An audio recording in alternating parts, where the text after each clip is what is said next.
اپنی سیاست کا آغاز کیا تو اس ملک میں جمہوریت کا نقصان کیا، اور جب اس سیاسی جماعت کا اختتام 9 مئی کے بعد ہوا تو اس ملک کی جمہوریت کا نقصان کیا۔ اور آج اس نتائج میں ہمارے ملک و قوم میں، ہمارے نوجوانوں میں ایک ایسی فتنہ پاکستان کی ریاست کے خلاف، پاکستان کے شہداء کے خلاف، پاکستان کی قیادت کے خلاف، پاکستان کی جمہوریت کے خلاف ایک ایسا فتنہ اس کو جنم دینے کی کوشش کی جس سے ان کا دل تھا کہ پاکستان کی بنیاد جو ہے اس کو چیلنج کیا جائے۔ لیکن اللہ واحد کی قسم،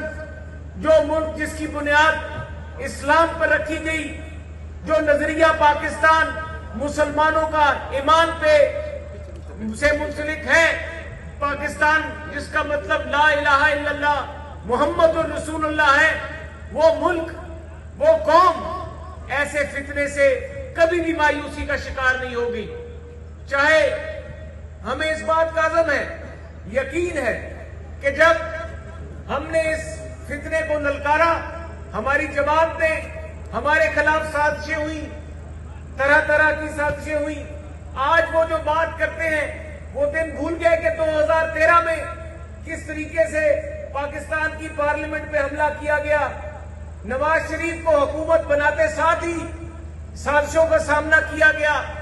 اور اس وقت جب چائنا کا صدر پاکستان میں $60 بلین کی سرمایہ کاری کرنے کے لیے آ رہے تھے تو اسی وقت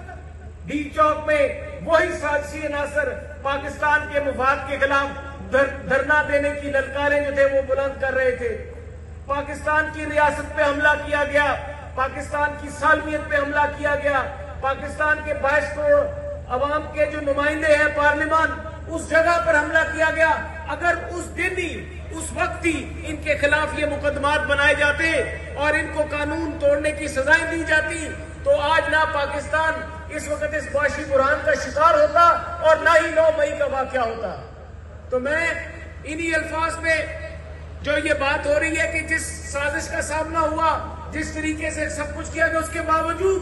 وہ مرد مجاہد میاں محمد نواز شریف، جس نے ان تمام سازشوں کے باوجود، ان لاک ڈاؤن کے باوجود، ان دھرنوں کے باوجود، پارلیمنٹ پہ حملے کے باوجود بھی اس نے پاکستان کی ترقی کا سفر جو تھا اس کو پایا تکمیل تک پہنچانے کے لیے پوری کوششیں کی۔ پاکستان لوڈ شیڈنگ کے اندھیروں میں گم ہو گیا تھا۔ 19 گھنٹے کی لوڈ شیڈنگ پاکستان میں تھی۔ 2013 کے انتخابات آئے تو ہماری جماعت نے نعرہ لگایا کہ اس ملک میں سے اندھیرے ختم کریں گے بلکہ سستی بجلی بھی پیدا کریں گے، تو نواز شریف نے کر کے دکھایا۔ 2016 میں اس ملک میں سے بجلی کا بحران ختم ہوا، لوڈ شیڈنگ کا خاتمہ ہوا، اور وہی نواز شریف جس نے کہا تھا میں پاکستان کو ایشیا کا ٹائیگر بناؤں گا، اسی پاکستان کے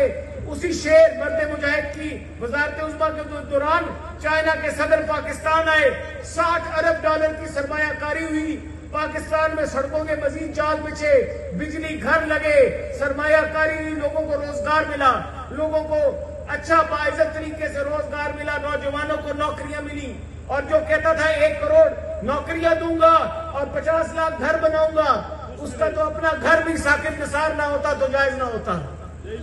تو یہ شخص جو بندہ یہاں پر باتیں کرتا اور جو یہ ساری چیزیں کرتے رہے، تو میں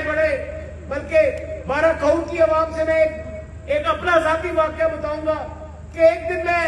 دیکھتا رہا 3.5 سال کے اسلام آباد میں کیا تعمیر و ترقی کا کام ہو رہا ہے۔ ہم بھی پارلیمنٹ میں تھے، چاہے ہمارا حلقہ اسلام آباد نہیں ہے، سرگودا ہے، لیکن جب ہم اجلاس اٹینڈ کرنے آتے، بڑا وقت ہم اسلام آباد میں گزارتے ہیں، تو ہم دیکھتے ہیں کہ اسلام آباد کی عوام کی خوشحالی کے منصوبے پہ کیا کام ہو رہا ہے۔ تو پچھلے 3.5 سال